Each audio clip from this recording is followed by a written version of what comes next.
In the latest installment of Keeping Up with Fascism, Donald Trump's Time magazine Person of the Year cover had us filling our timelines with a much-needed debate as to whether his victory should be celebrated as if he'd won a Nobel Prize or condemned as another indicator that he is the next Adolf Hitler. That's great and all, but who gives a shit? Because you know who else was Time's Person of the Year?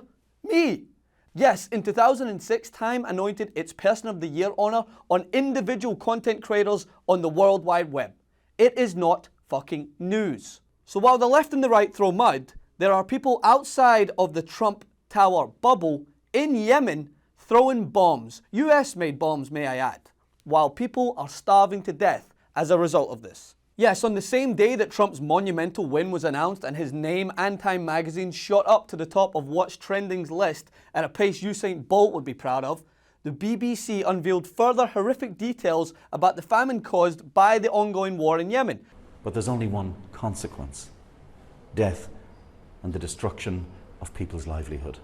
A topic that has consistently appeared on the front page of their website since it became fucking news, and has remained there since, well, because it's newsworthy. Snowed under the endless orange-faced drivel that makes it into a mainstream US news rundown, the forgotten war has only worsened with over 3 million Yemeni people displaced from their homes and another 14 million currently threatened with food insecurity, meaning they are starving as a result of inhumane acts and blockading effort to choke off the food supply. Now don't get me wrong, every once in a while a story about the ongoing Middle East humanitarian crisis will emerge, mostly due to a disturbing image such as that of a drowned Syrian toddler or an Aleppo boy in the back of an ambulance, or as we've seen in the Yemen case, the images of an emaciated 18-year-old Yemeni woman. But every time we wind up asking the same questions. Why is this happening? How did we get here? Why isn't the international community stepping in to stop this? And then we receive no satisfying answers. We go back to ignoring the ongoing disaster because Trump, well, he just sent out a 3 a.m. tweet. He should have been in bed.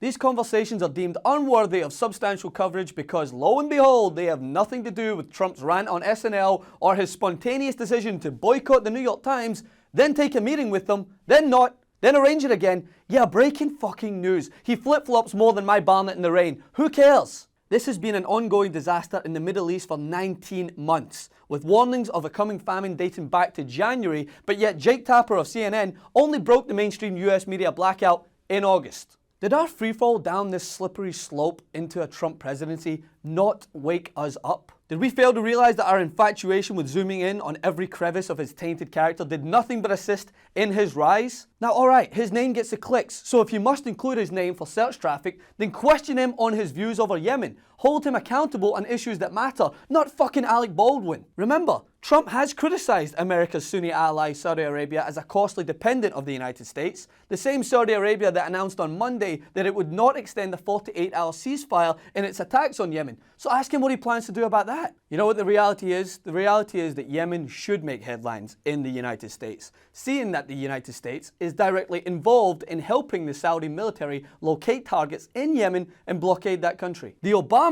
administration has quite literally helped fund a humanitarian catastrophe that, according to Human Rights Watch, is worse than the crisis in Syria. Oh, but maybe you're worried that it might not appeal to the same mass of viewers who love to get their Kardashian news and CNN at the same time. Well, fuck them. The responsibility of the media is to inform society about what the government is doing in our name, not to hang on every tweet sent out by an attention-seeking narcissist. Oh, do I have to say this again? We did this for 12 months, and it gave us President Trump. If all we do for the next 4 years is follow his schoolboy feuds with whatever magazine he finds atop his pile while on the toilet, then guess what it will give us? 4 more years come 2020. Of course we have to hold him accountable for his cabinet appointments and plans in office, but flooding your feed with comparisons between Trump and Hitler does nothing but validate the point right-wingers have dined out on since their victory, that we don't concern ourselves with news outside of Trump's hate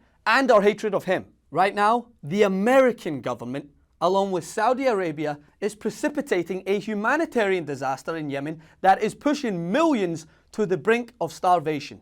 So if you're looking for a debate over what should be on the cover of Time magazine, talk about why it shouldn't be this, but this.